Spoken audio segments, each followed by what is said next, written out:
Hola comunidad, ¿cómo están? Gusto de reencontrarnos en esta escuela de pensiones, modo vacaciones, modo verano, como ustedes quieran llamarlo. Nos encontramos a 10 de febrero y comenzamos una nueva clase de estas, como ya les digo, especial, porque estamos contestando preguntas que han llegado a través de la comunidad y contestándolas junto, bueno, mejor que contestándolas, el profe Gustavo Dávila. ¿Cómo está, profe? Hola Yasmina, súper bien. Aquí siguiendo con el verano en febrero en la ciudad de Valdivia. La verdad que con hartas ganas de hacer este programa que se ve muy entretenido, estas preguntas y respuestas que la verdad que fue muy bueno para este mes de febrero. Ya Así poder es. organizarlo de esa manera porque la verdad que se genera una dinámica que la verdad que a mí me gusta. Oiga, profe, nos pusimos a juego parece hoy, ¿eh? Estuvimos conectados ahí Sí, de rosco pasión. exactamente. Nos pusimos de acuerdo y creo que ahí los pensamientos estuvieron ahí concordando para poder vestirnos a tono con el color rojo. Usted se Profe, ve, señorita, se ve como siempre muy linda y ese color le queda pero perfecto. Creo que es su color ideal para usted. ¿Quiere que le diga? muchas gracias, profe. Usted está igual de estupendo y como yo digo, ya son tantas clases juntos que es que ya es imposible no estar bien conectados entre los dos, ¿verdad? Sí, claro, exactamente, así es. Así que, profe, vamos a comenzar con esta nueva clase, como ya digo, modo vacaciones, en la que estamos contestando dudas y consultas que han llegado a través de las diferentes redes sociales y también a través del correo electrónico que aprovecho a dárselo a todos ustedes, que es producción@fflight.cl, para que nos escriban ahí también sus dudas y consultas. Y vamos a comenzar con la primera pregunta, profe, que es de Irma Victoria Fuentes. Dice, ¿cuál es la razón para que cambien al fondo E a los que están cerca de la edad de jubilar? ¿Deben avisar? Porque ya sabemos las millonarias pérdidas del fondo E. Bueno, esa igual es una muy buena pregunta porque la verdad que nadie obliga a cambiarse a las personas al fondo E. Recordemos que es una decisión voluntaria, por lo tanto, la única restricción que tienen las personas ya en una edad, recordemos ahí, las mujeres por sobre los 50 y los hombres por sobre los 55 años, la única restricción que tienen es el fondo A. Por lo tanto, todos aquellos fondos restantes como el B, el fondo C, el fondo D y el fondo E son voluntarios. Se sugiere que cercana a la edad de pensión, los afiliados debiesen estar en los fondos más conservadores, producto de la volatilidad del sistema, de las inversiones principalmente en instrumentos de renta variable. Pero ya sabemos cuál ha sido el comportamiento, sobre todo el 2021, con respecto al fondo, los fondos de renta fija, el fondo E y el fondo D. Por lo tanto, lo que se recomienda ahora es claramente generar un mayor análisis a la hora de poder hacer algún cambio de fondo. Pero nadie obliga a las personas, ninguna institución, ¿cierto? Y normativamente nadie puede obligar a alguien a estar en el fondo E. Ya, profe, pero sí lo que hay que dejar claro es que existe esta restricción etaria, me refiero a que hay ciertos fondos más conservadores en los que no se puede estar cuando uno está jubilado, no te lo permite la normativa, y a eso me voy también a lo mejor para complementar un poco la pregunta que hizo este miembro de la comunidad, si por algún motivo ella en el momento de jubilarse estaba en uno de estos fondos conservadores, automáticamente la van a pasar a estos más... bueno, no los conservadores, estaba ella en el fondo a lo mejor B, por ejemplo, si al jubilarse la pasan automáticamente, ¿eso se debe avisar? ¿Lo debe avisar la superintendencia? ¿Lo debe avisar la AFP? No sé. No, la verdad que la FP en ese sentido no lo avisa. Quien lo pudiese avisar es la persona que le está gestionando el trámite al momento de la pensión. Por ejemplo, si alguien se pensiona y está en el fondo B con su capital, ¿cierto? Y se pensiona en el fondo B y no hace ningún cambio de manera voluntaria antes de que se inicie el proceso o termine el proceso, lo que debe hacer la FP es traspasar ese fondo B en su totalidad al fondo D, porque voluntariamente la persona no eligió cambiarse de manera voluntaria. Yo sugiero ahí siempre hacerlo de manera voluntaria porque uno hace el análisis efectivamente, porque recordemos que hay para los pensionados la alternativa que tenemos, ¿cierto? Y siempre lo hemos mencionado, es el fondo C, D y E. Es la alternativa para las personas que están pensionadas y están en retiro programado. Por lo tanto, hacer el análisis ahí primero si el fondo C, D o E puede ser el fondo más conveniente en ese momento. Pero bueno, existe a lo mejor en el sentido de que obligatoriamente debe estar en un fondo en estas tres alternativas. Y si no lo elige voluntariamente, son traspasados esos capitales de ese fondo riesgoso, como el fondo B, por ejemplo, al fondo D, que es un fondo más conservador. Pero como preguntaba, este cambio no avisan, no te va a llegar un mail, no te van a llamar, No, van a decir, vamos a cambiarte. Ya. no, exactamente. Los afiliados se dan cuenta cuando revisan su cuenta y se dan cuenta que aparecen en un nuevo fondo. Perfecto. Profe, siguiente pregunta. Erika Vilugrón dice, ¿la PGU la recibirá todo el mundo o depende del monto de la jubilación? Bueno, claramente ahí, cierto, la PGU va a estar determinada, ya dijimos, por los requisitos de edad, por los requisitos de focalización, cierto, que ahora aumentó de un 60%, aumentó a un 90%, y también de la residencia de los 20 años en el país, ya, y los últimos 4, de los últimos 5, los últimos 4 haber estado en Chile. Esos son los requisitos, ya. Y obviamente si la focalización de la persona y dependiendo de los ingresos que tenga va a estar determinada hasta un monto determinado de pensión, ¿ya? Que obviamente van a recibir menos ingresos o menos aportes del pilar solidario. Por lo tanto, no es para todos. Se debe cumplir este requisito que acabamos de mencionar y en relación a los montos de pensión, recordemos ahí que aproximadamente entre los 600 y 620 mil pesos va a ser como el techo para que aquellas personas puedan recibir el máximo de la pensión garantizada universal. De ahí hasta los 900 y fracción se va a ir desgregando, ¿cierto?, con menos aportes a la medida que nos acercamos a los 900 mil pesos de monto de pensión. Así es, aproximadamente más o menos para que también tengan una idea. Siguiente pregunta, Aníbal Valencia. ¿Cómo demuestro que estuve afiliado al sistema antiguo? No tengo la libreta para solicitar el bono de reconocimiento. Bueno, esa es una buena pregunta porque le pasa a muchas personas que estuvieron en el sistema antiguo, sobre todo en el Seguro Social, en donde se ejercía efectivamente la contabilidad o el registro de las cotizaciones a través de estas famosas libretas, donde se ponían unas estampillas que acreditaban las cotizaciones que los trabajadores se les pagaba estas cotizaciones y quedaba el registro ahí a través de esta estampilla en estas libretas. Cuando no existía eso, una forma de poder acreditar efectivamente es yendo al IPS, solicitar un certificado de cotizaciones del antiguo sistema. De no concordar eso, la única forma de poder hacerlo, y a lo mejor por ahí puede ir la pregunta, ¿cierto?, es llevando información adicional. Yo sé que con los tiempos, con los años, generalmente las personas desechan, ¿cierto?, todos aquellos papeles, documentos que tuvieron en alguna oportunidad, como también me he encontrado con la sorpresa de que existen muchas personas que guardan absolutamente todo.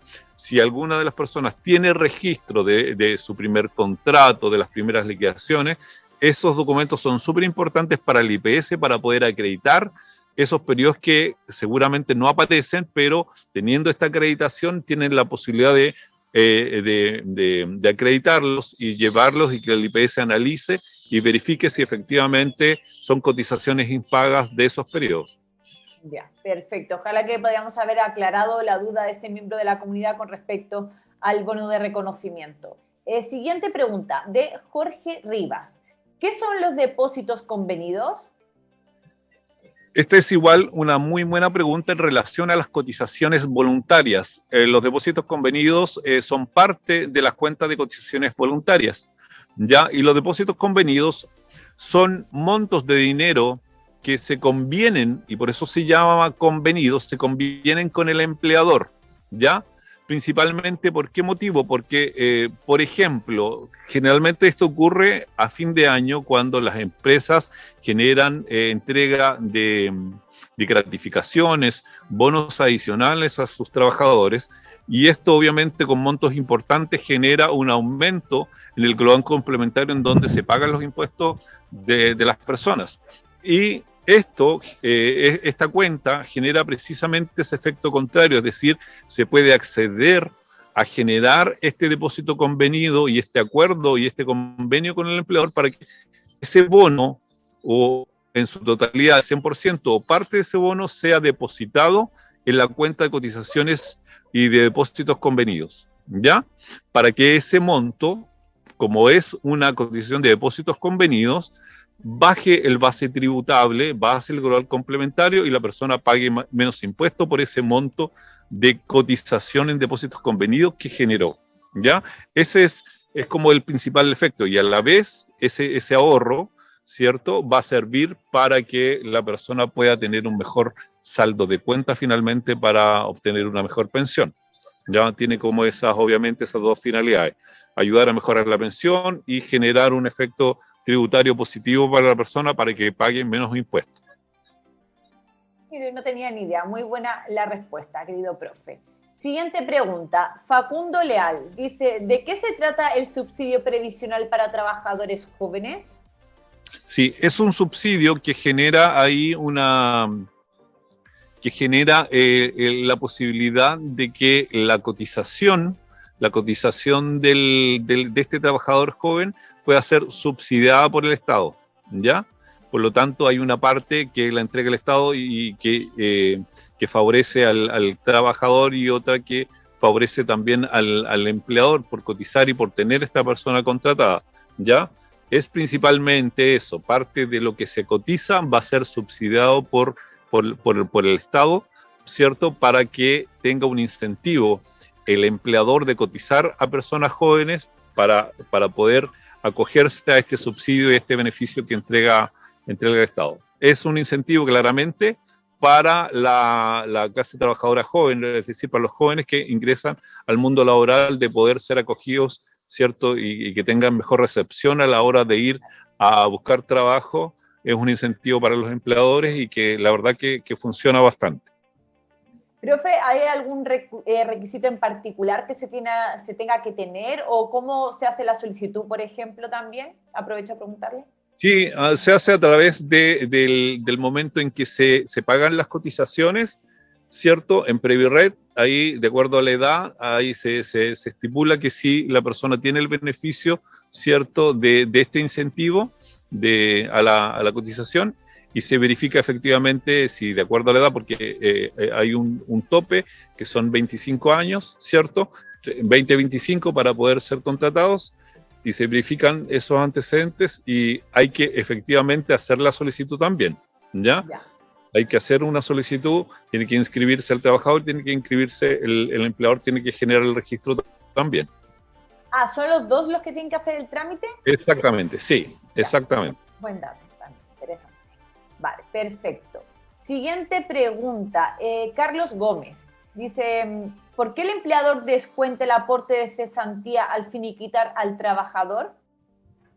Bueno, igual esa duda, durante el año pasado, el 2021, por ahí surgió precisamente cuando hablábamos del seguro de cesantía.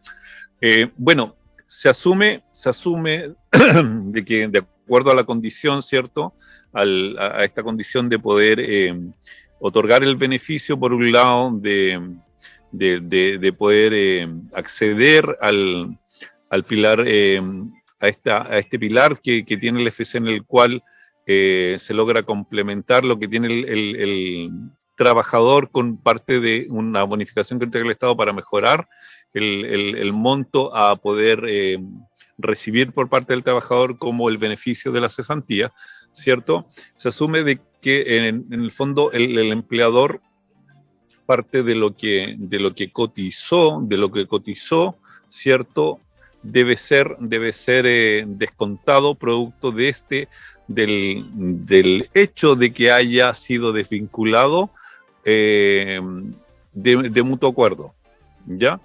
Cuando es de mutuo acuerdo y cuando no es por necesidad de la empresa, las condiciones para poder acceder al seguro de cesantía son distintas, ¿ya? Por lo tanto, es ahí en donde el sistema, al momento de acceder el trabajador al beneficio del seguro de cesantía, hace un descuento descuento el empleador en el finiquito de lo que él aportó, producto de que esta desvinculación le va a generar pagos al trabajador en su finiquito de una gratificación o de esta bonificación que genera el empleador cada vez que despide, o esta indemnización, ¿cierto? Ese es el término, de poder pagarle esa indemnización, rebajando este aporte que en el fondo también el trabajador va a obtener el beneficio de la cesantía cuando vaya a generar su trámite.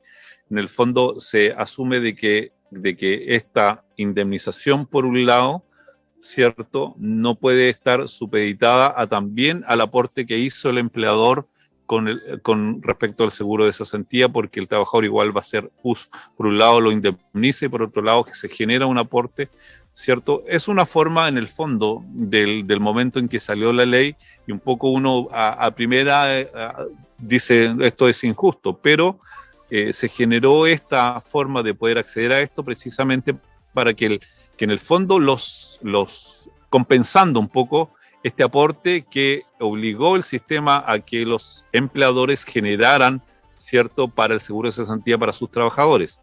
Es decir, poder descontar este aporte cuando existe la decisión de vincularlo, ¿cierto?, con esta indemnización que ellos deben pagar. Ya, perfecto. En el fondo se asume como parte de la indemnización que se está entregando, y por eso a la vez se descuenta. ¿Ya? Profe, perfecto. Vamos a hacer un pequeño paréntesis y, como siempre, le voy a pedir a mi querida señora directora que por favor le dé al play para enseñarles a la comunidad que nos está viendo ese maravilloso spot de FF Live. Bienvenidos al canal digital de todos los chilenos.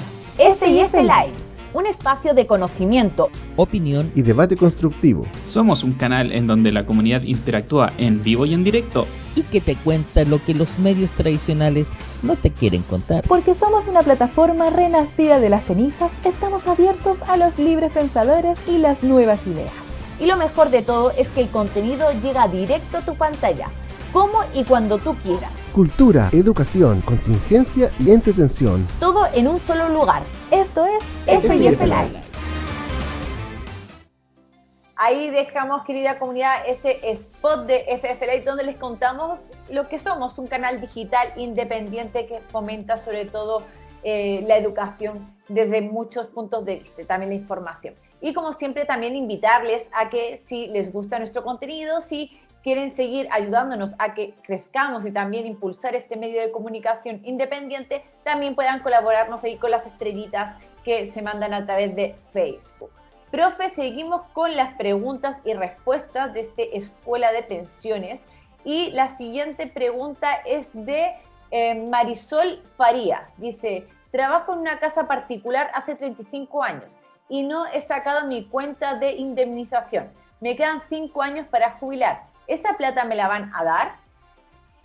Sí, efectivamente, la cuenta de indemnización es una cuenta que se creó precisamente cuando existe la desvinculación de las trabajadoras de casa particular, ¿ya? Y es a todo evento, es decir, basta con que ellas presenten el finiquito de su relación laboral que tenían, la última, independientemente si haya sido el cúmulo que tenga que ver con ese empleador en particular, sino que puede también tener un cúmulo de muchos empleadores ahí y nunca pudo acceder porque no lo hizo, no sabía, ¿cierto?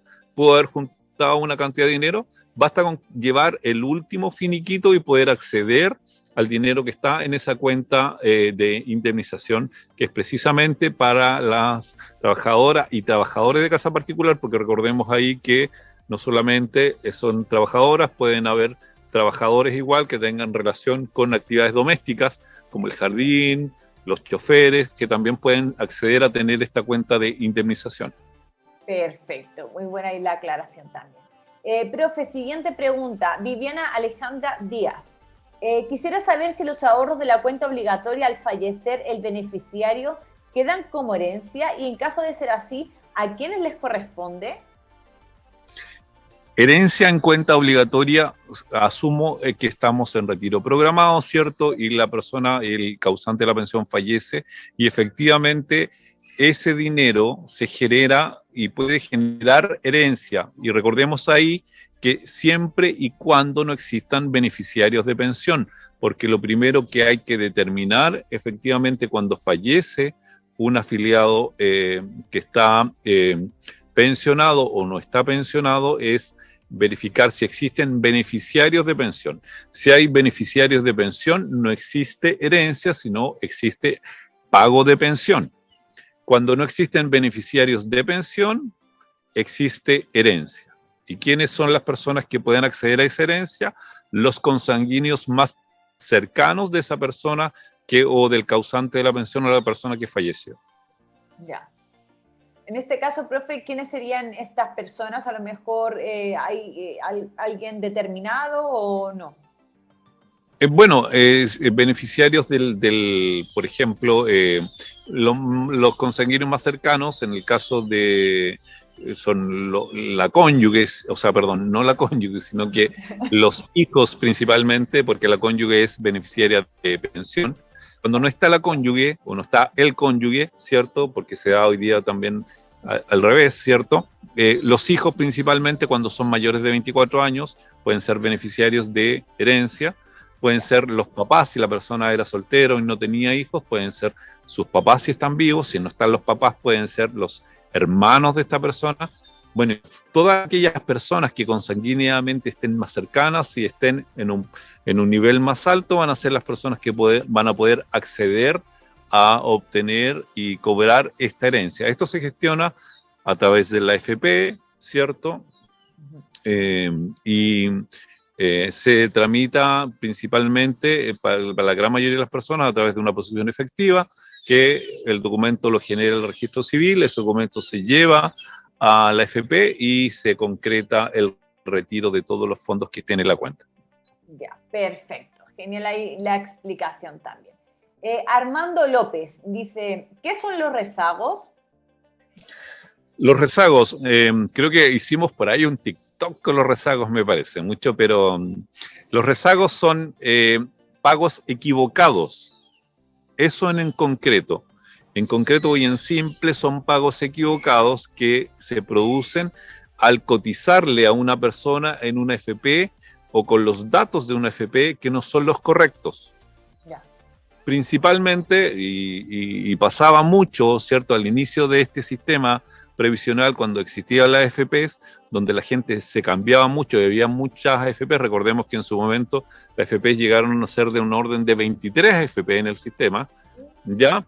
Y había mucha rotación. Los afiliados, si bien es cierto, el cambio de AFP era cada 6 meses, antes no se podía haber un cambio tan rápido como existe hoy, porque la tecnología nos ha ayudado mucho en eso, pero antiguamente existía eso qué sé yo, la información no llegaba a tiempo de parte de la AFP hacia los empleadores seguían cotizando en la AFP anterior, ¿cierto? Y cotizaba mal, cotizaba en la AFP errónea y se generaba el famoso rezago ahí mientras eso se regularice.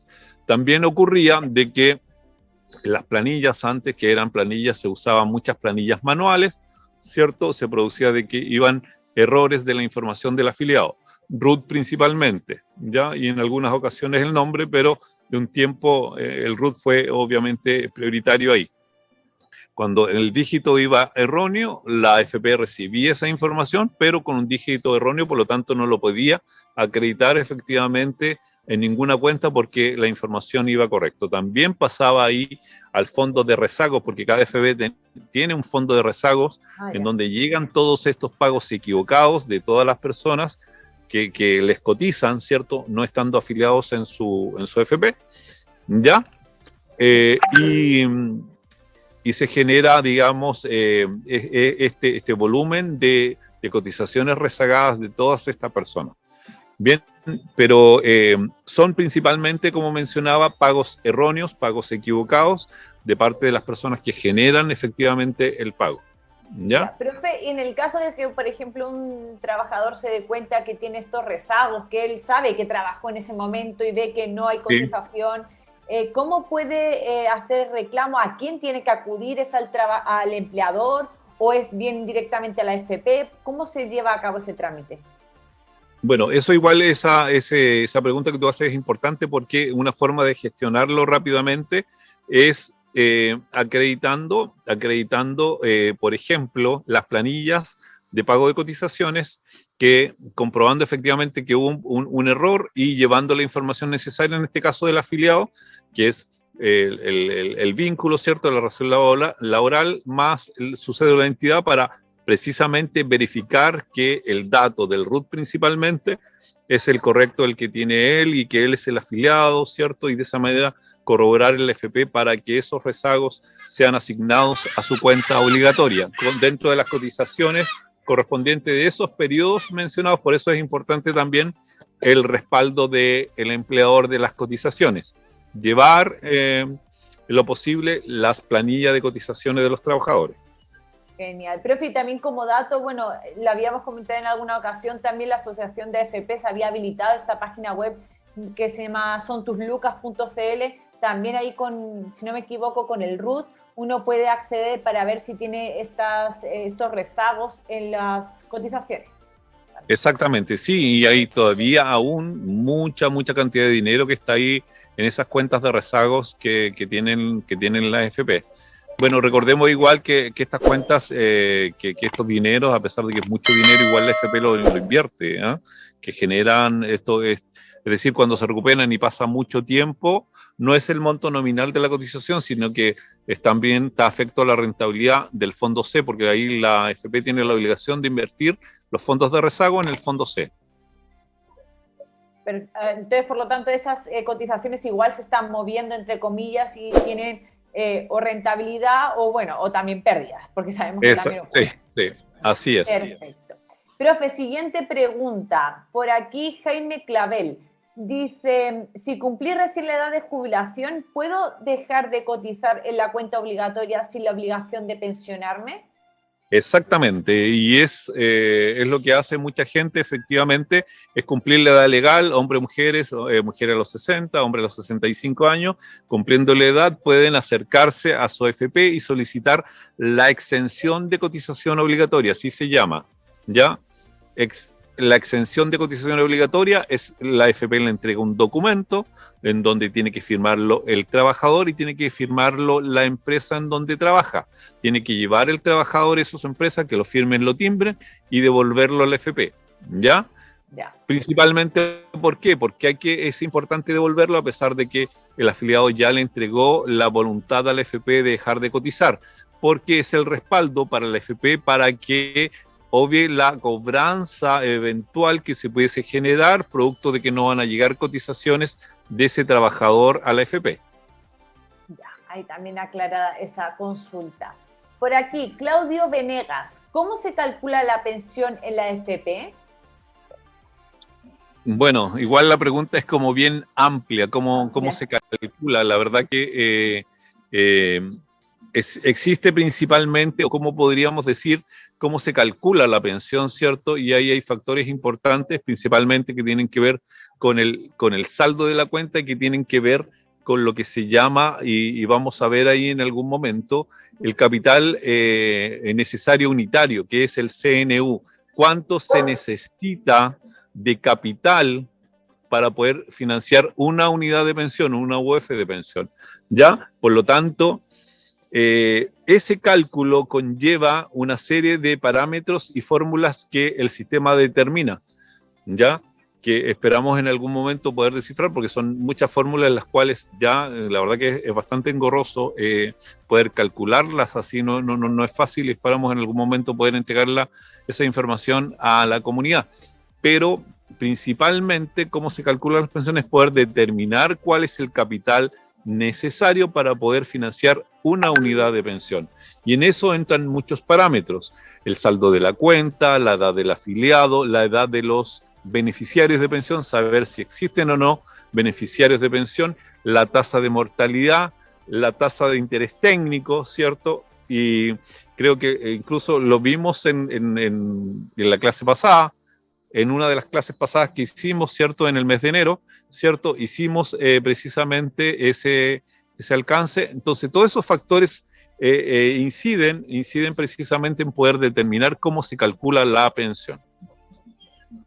Perfecto, profe. Como siempre también, a la vez que ha contestado esta pregunta y a lo mejor miembros de la comunidad que nos están viendo ya a través de las diferentes redes sociales, si ustedes tienen preguntas, dudas, consultas, no hay pregunta tonta, pueden hacerla, todas las que ustedes quieran a través de nuestras diferentes redes sociales, o también les invito a que lo hagan a través de nuestro correo producción@fflay.cl. Les recomiendo sobre todo este último canal porque también nos facilita a nosotros, es mucho más rápido también para tener las preguntas, las dudas y después incluirlas en la pauta. Profe, vamos con la siguiente pregunta de María Esther Domínguez y dice, ¿qué es la rentabilidad?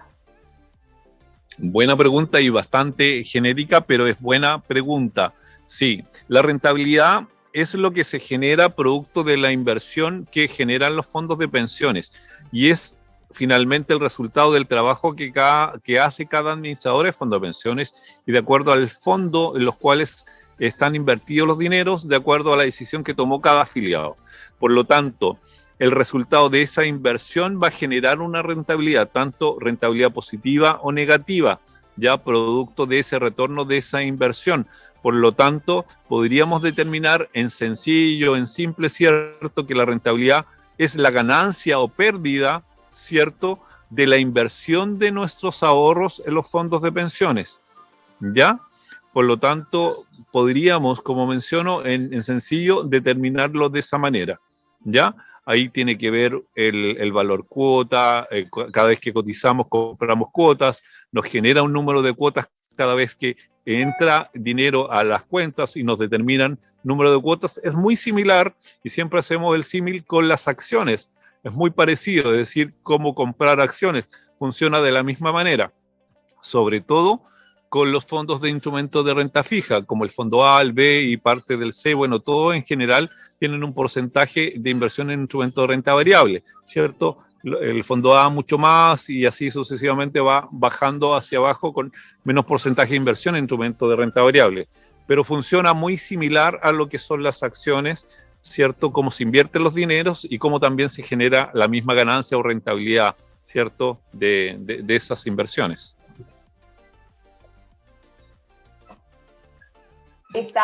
No, es que no se escuche que estaba muteado porque tenía aquí a mis perritos ladrando, entonces, entre mis perritos, profe, y sus pájaros que se escuchan por ahí, tenemos aquí casi armado un zoológico.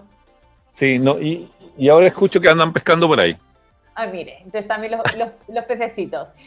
Profe, por aquí dice Delfina Peñalosa, comenta, ¿dónde puedo pagar mis cotizaciones si soy independiente?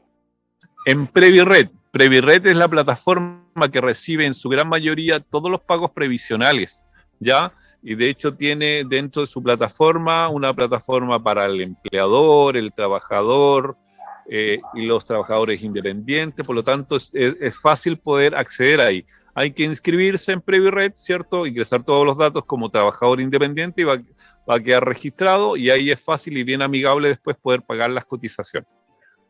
Perfecto, entonces ahí animamos que lleve a cabo, siga ese camino que le acaba de comentar el profe Dávila. Y profe, la última pregunta de este Escuela de Pensiones del día de hoy. Dice Anabel Arenas, soy pensionada.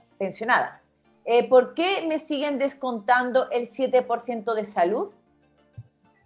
Esa es muy buena pregunta que tiene relación con más de una variable. Una de las variables es que probablemente ella es pensionada y es mujer, ¿ya? Por lo tanto, tiene probablemente menos de 65 años todavía, ¿ya? Y no puede acceder aún todavía al pilar solidario. Recordemos que el pilar solidario uno accede a los 65 años. Accediendo al pilar solidario, automáticamente el sistema le rebaja o le bonifica la cotización de salud. Por lo tanto, ahí la va a dejar de pagar. Pero mientras no llegue a esa edad, ella no va a poder acceder, digamos, a ese beneficio. Y la otra, y el otro camino es que saber si ella efectivamente, sus ingresos y su condición, ¿cierto?, particular no le da pie para poder acceder al pilar solidario. Por lo tanto, va a tener que seguir pagando su cotización de salud de manera directa, a través de su pensión. Ya, todo eso va a depender, obviamente, de su condición, reitero, del monto de la pensión a la cual ella recibe, de que si su condición particular accede o no al pilar solidario, ¿cierto?, y cumple con esos requisitos. Ya, eso es una cosa. Pero principalmente lo que ocurre de manera general hoy día, hacia las mujeres principalmente, es que todavía no llegan a la edad de los 65 años, en los cuales pueden acceder al pilar solidario, y es donde en esa edad dejan de pagar este descuento del 7% de salud, producto que el Estado les bonifica este porcentaje a esa edad, teniendo derecho al pilar solidario. Ya, perfecto.